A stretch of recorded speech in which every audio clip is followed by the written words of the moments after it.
Welcome back to MomSlay University as we navigate motherhood and celebrate moms that are authentic and real because mom life is real.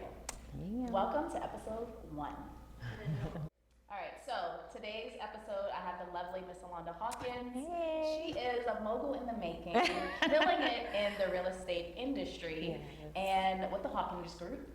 Make sure you hit her up because we've already purchased, I don't know, a couple of homes from her, so hit her up, love her, she's amazing. So Alonda, today we're gonna go ahead and dive in. Tell me, if you had to share lecture notes on your life briefly, what would they be? Briefly, well, just in a quick synopsis, I am a girl that was born and raised on the east side of Cleveland, Ohio. East side. Hey. I had 2 parents that were teenagers when they had me. I was predominantly kind of raised by my grandmother. My mom, although very hard worker, she was just very young, so she really couldn't do everything on her own. And my father, was an addict. But I don't allow that aspect of my life to define me. In fact, it was the thing that motivated me, right? In terms of the type of path that I wanted to create for my life and then eventually for my kids. I'm a mom of 4, which I am super grateful for. We talk about this all the time. Our lives are so similar in that we both have 4. I've got 3 girls, 1 boy, and then you got 3 boys, 1 girl. Yes, and our kids have known each other since all of them were tiny, toddlers and babies. So we've known each other forever. But yeah, I mean, that didn't define who I was, right? I use that as motivation to do better. And I think the thing that I love the most, I don't know if this sounds arrogant or cocky, is that I feel like I'm a person who has massive persistence and grit. And so I just don't believe in making excuses. Right. I think that, you find a way out and you do the best that you can. You just push through it. And I love that you said that because I feel very similar because, again, we have similar lives. My mother was an addict. My grandmother raised me and my sisters. And I'm often asked, how did you get all of the motivation to become who you are? And I'm like, why would I not want to be who I am? Right, Because you come in that environment, you want to do better. So living in the city, East Baltimore, everyone just knows Baltimore from The Wire. And whenever I see Baltimore, I'm like, is The Wire real? I mean, come on. Yeah. So I think it's all about the grit. So I really love that you said that. Yes. Because that's how I feel. Okay, so if your motherhood journey was a course, what would the course title be? You told me you were going to ask this, and that was so hard. But mine's going to sound crazy, probably, especially to new moms. But I think the course would be, them kids going to be all right. And I say that because, when you're a new mom and you feel like you're kind of accosted by all these ideas of how you're supposed to parent, it's all confusing, and you're always nervous that you're going to mess up your kids, especially with the type of history that you and I have both had, then all the things and the gadgets you have to buy to make sure they're healthy and they're safe. It's just overwhelming, right? And I think, after I've had now 4 kids, I learned that them kids gonna be all right. You know what I mean? As long as, my thing is, as long as they are soaked and saturated in love, you know what I mean, and intentionality, the kids are okay. Kids are very, very resilient, and you don't have to subscribe to all these different things that people tell you, you know what I mean, and live in that constant anxiety. You know what I mean? I think that, as long as they're raised in a household that's full of love, no matter what it looks like, and no matter if it's traditional or non-traditional, they're gonna be all right. Yeah. Or if you're on the trail side of motherhood, you may say, fuck them. I wanted to say it, but I didn't know what type of podcast this was. You know what I'm saying? F them. They'll be all right. Right. All right. So, question number 3. What are the cliff notes to this course? You kind of gave us some. Not really falling into the standards of society. Right. Things like that. I would say the biggest cliff note that I've only recently learned in the last few years is that it's okay. You're not a bad mother to put yourself first sometimes. Honestly, listen. Because honestly, when I started to focus more on myself and my own mental health, my own health, my self-care, and putting time and energy into myself, I actually became a better mother. You know what I mean? The quality of my motherhood increased. There was a period of time where I was a stay-at-home mom for many, many years, and I just thought that was the way to be a good mom. And I was drained. I felt like I didn't exist as a person. And you think because you're in the same house with your kids that you're spending quality time with them, but I wasn't. I was washing all the time and doing you know what I mean? It can be drained. Nothing's wrong with that. Right. But if that's all that you do is pour yourself out to them kids that you already said F them, but not into yourself, I think that I robbed them of my full and whole self. So the cliff notes is that one, them kids gonna be all right. If you tell their daddy to keep them for a couple days, you go and take care of yourself and you take time and take trips by yourself, like they're gonna be okay. And honestly, again, I became a better mother when I started to take care of myself. You go in the store, I don't know if you do this. I would go in the store, going to get something for myself, where's the first place you go? Kids section. Kids section. Like for everything that I did, right? Like everything that I did was always like, and I believe in, of course, putting your kids at the absolute highest, place in your life, but that's not all that there is. You also have to care about yourself. You also can't give up on the dreams that you have for yourself. You can't kill who you are and sacrifice fully who you are to make sure they live, because then, what do you have left, right? They're going to grow up. Look at Elle, how old she is. They ain't thinking about us. She's about to be 13. She right. want to take pictures with me. Right. They're starting to do their own thing. Yes. And then you're left with like, who am I? And you're sitting in the house like, oh. Yeah. And guess what? When you start to like reclaim your identity and you lean into that, like your kids actually end up being proud of you. Right. You know what I mean? Like they actually are like, yeah, go for it. Like they're your biggest cheerleaders. That's my biggest goal, is I just want to make them proud of me. I always want them to know where I came from. So every time we visit Baltimore, I drive in my old neighborhood. Take same here. Steps, Yep. And I just show them, like, this is the city. I remember, like, a couple years ago, we were driving around the city, and Elle was like, so is Baltimore just black people? Oh, my God. Like, it's a lot of us. Right, yeah. So, yeah, just showing them so that they're also grounded, because, as you know, we grew up, we didn't have everything that our kids have. Yep. So giving them yes. all these things, we want to make sure they stay grounded, make sure they know where they came from, right. and also promote what they can do in the future. So exactly. I love that. That's good, yeah. Okay, I love that. All right, question, I don't know, number 4.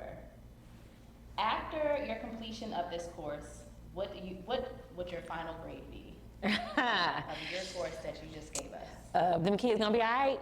Honestly, all right. I feel like, so, again, there was a long period of my motherhood that I feel like I died a lot to myself and did not focus on myself, but now, so then I would say I was like at a D.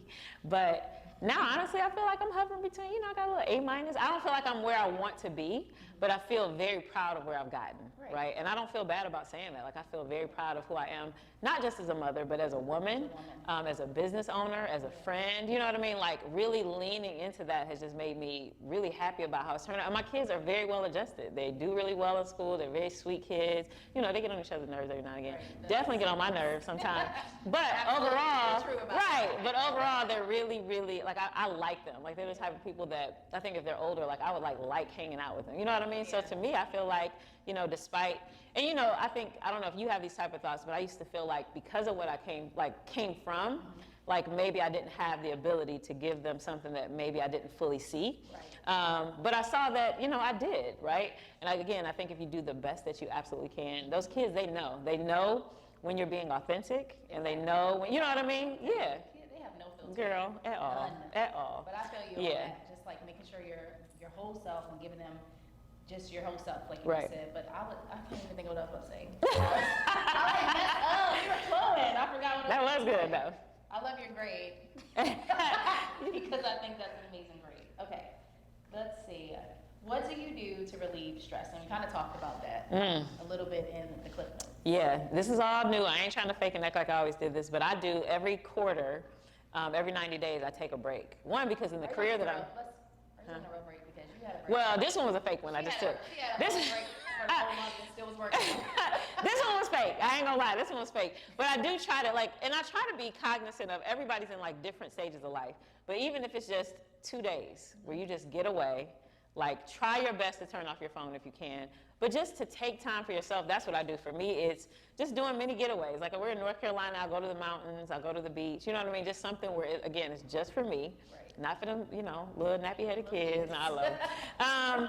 Things like that. I know they say, the massages and all that, but for me, it's really just being away. Because I know if I'm still here, or if I'm still in the same house, I'm still gonna be doing all the things. I'm still gonna be in mommy mode. They're not gonna come to, they're gonna bypass their daddy for everything. They're gonna come straight to me for everything, right? That's so funny because Maverick, when I was coming from your birthday dinner, Maverick called me to ask me a question about his Nintendo Switch. I'm like, aren't you there? Right there? Driving? Girl, they will leave the kitchen their daddy's standing in the kitchen. They'll leave the kitchen, come upstairs to my room and be like, can you pour me some milk? I'm like, bro, pour yourself some milk, right?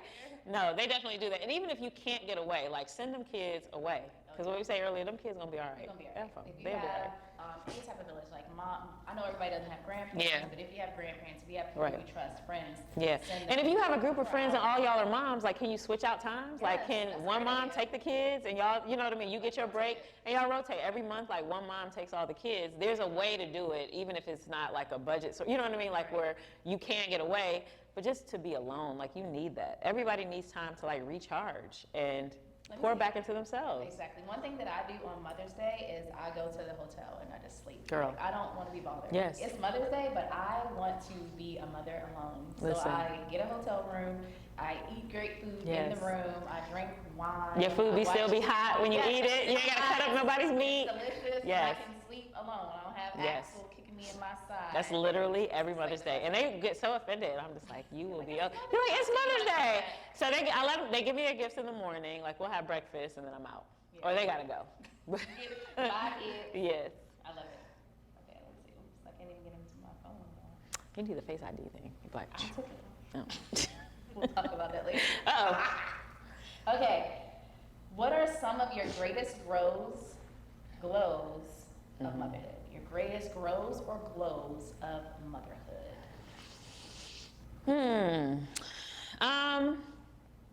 I don't know. Grows? What grows or just a glow? Glow.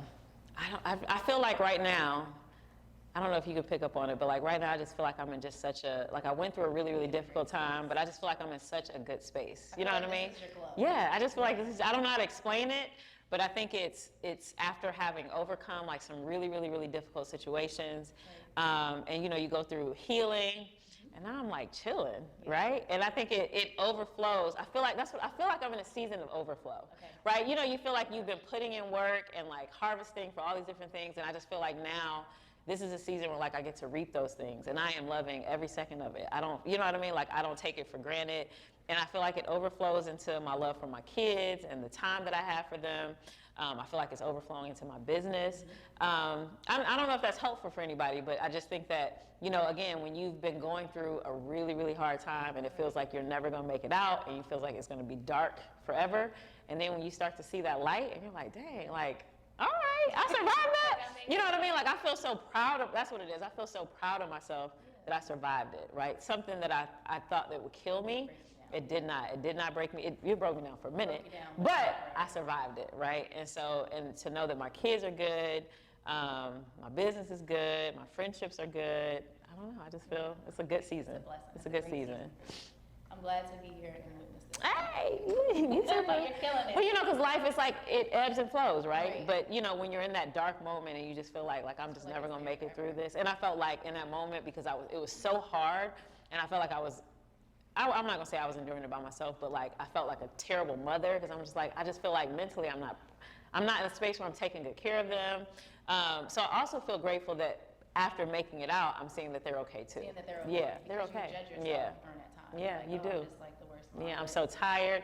And now I think that also just kind of feeds into, I think especially Black women now are starting to really reclaim the space, but when it comes to mental health, that wasn't something that we talked about growing up in my house. No, they just like, get over it. Something wrong, you just suck it up. Right, suck it up and get over it. Don't be a part And now, right, and now that we're like, we're stepping away from those type of ideals and we're taking seriously like our mental health, like you know what I mean? Like that, I think that's what helped, is like actually like seeking out help, getting therapy, and like walking through that dark period in a healthy way, so I wasn't just suppressing it and pushing it to the side. Yeah. And then also it was really helpful to hear my therapist say, your kids are resilient, they will be okay. That's you know what I mean? That's the one thing we really have to remember, that kids are so resilient. They are. And we don't give ourselves grace. But also, yeah. Let's celebrate Therapy Thursday. Yeah. That's what I'm like every Thursday, and I'm like, Therapy Thursday? Yes. And I'm excited about it. We don't talk about that too often. Okay, so let me ask you this one. Oh. Them damn trucks. How would you describe your parenting style? I don't know. I saw that question and I was just like, I don't know. Like I feel like, I feel like I'm an organized mess. Yes. You know what I mean? Like I feel like I plan, sometimes like figuring out like camp schedules and school schedules and after school, like I have these giant post-it notes on the wall and everything is color coordinated. Like I do my best to plan everything I can, but I also know that life just doesn't work that way, right? So especially with 4 kids, it's just nonstop chaos and like things just always come up. So I try my best to be, you know, like very structured and organized as best I can, but I also have to extend a whole hell of a lot of grace because things fall apart. Kids mess up your plans, you're on your way on time, and somebody throw up or pee in their pants or something like that. So I don't know, I feel like it's an organized mess in terms of like how we're functioning. And I try my best to, I ain't trying to be my kids' friends, right, but I try to always create a safe space for them. To always, so you know what I mean? Like like I always, so like when they tell me something big that they did, even if it was wrong, I try not to have like a giant reaction because I always want them to feel safe to come and talk to me, right? That's good.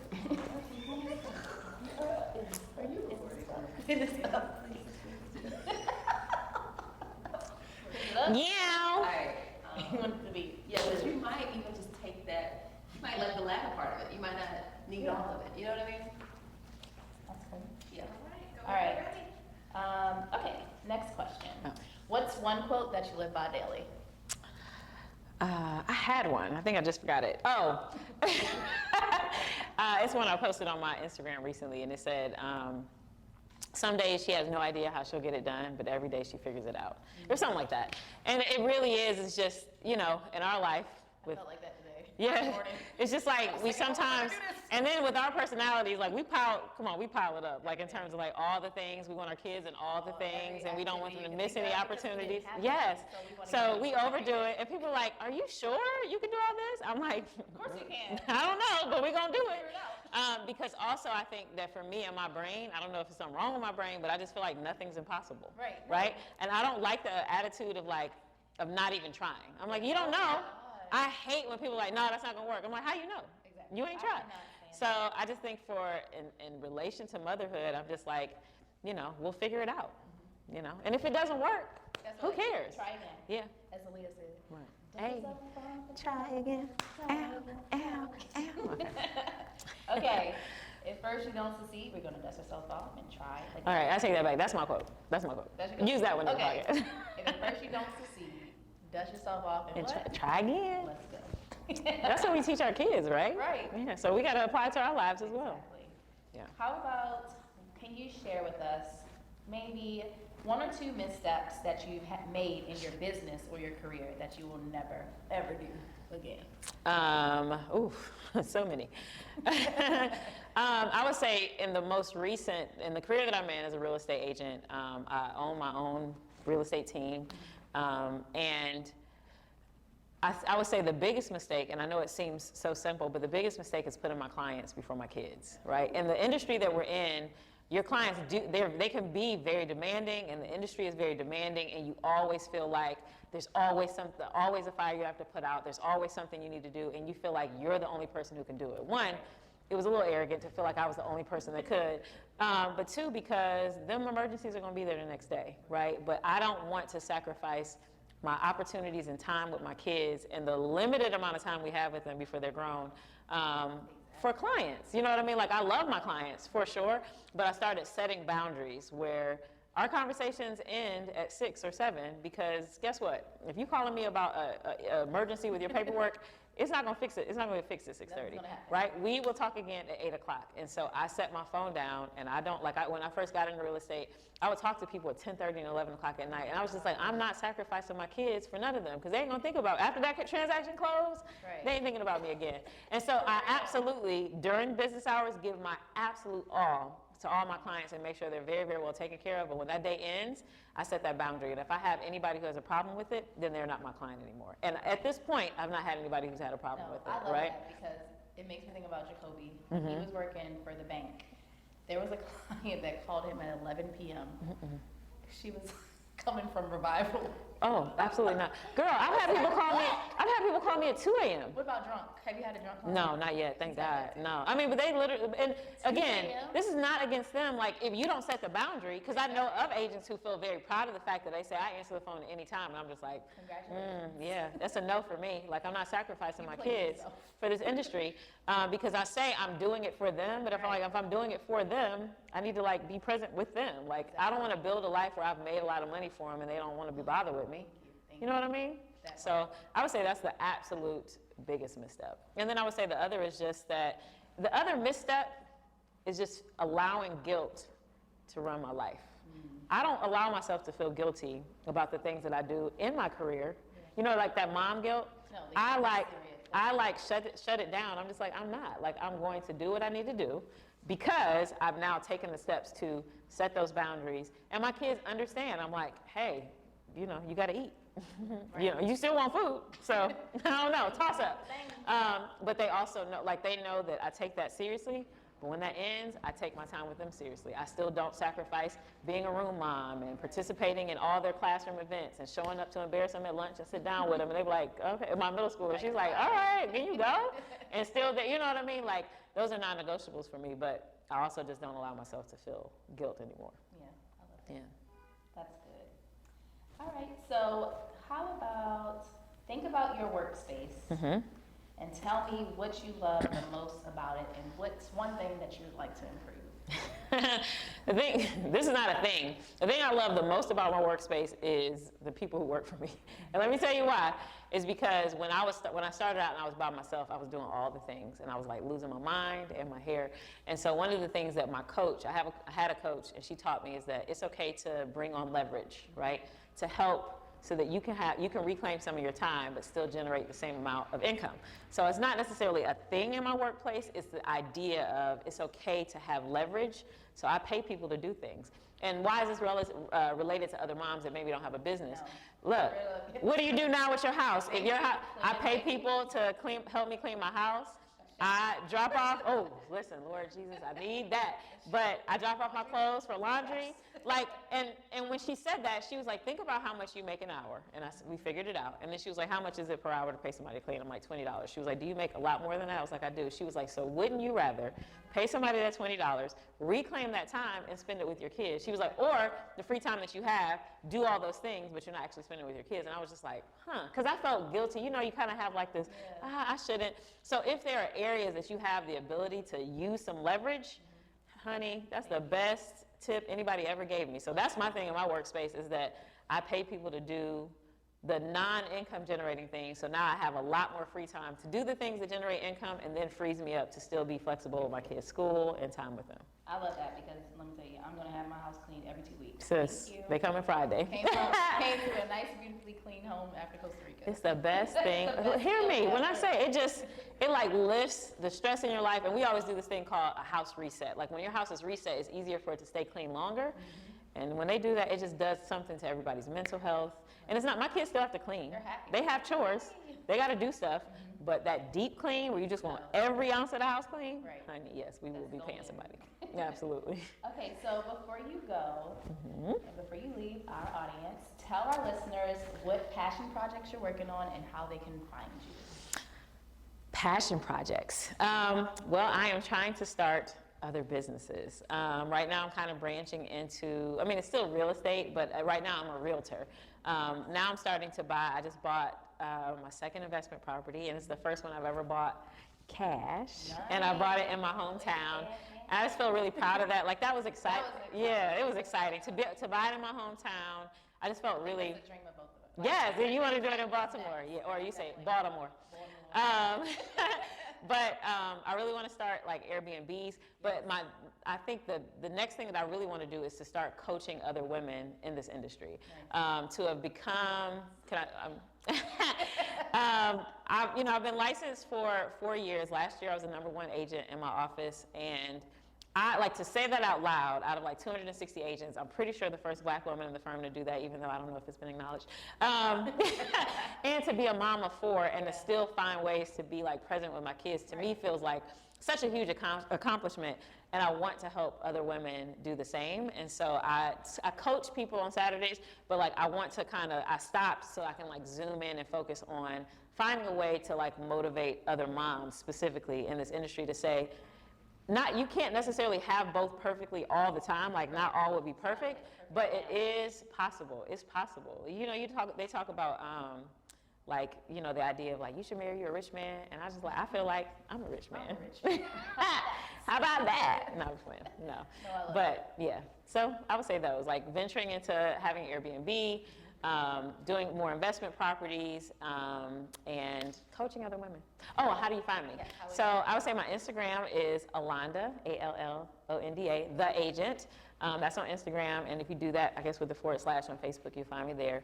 I'm the team leader of a group called the Hawkins Group. That's my last name, Alonda Hawkins. An amazing client party. We did. It was so fun. And that one, I mean, yeah, you can find. If you find me there, you'll find me. Yeah. Okay. Before we go, we're gonna have a quick lightning round of this or that. Okay. She's not prepared. I'm not at all. Introvert or extrovert? Don't think about it. You're not gonna believe this, but introvert. Lefty or righty? Righty. Simple or glam? Glam now. Used to be simple, but now it's glam. Rain or sunshine? Sunshine. Early bird or night owl? Early bird. I like to say night hawk. I don't really know where I get that term from because hawks are not out at night, but I always say night hawk. Night hawk. No, I am early bird. Get even or get over it?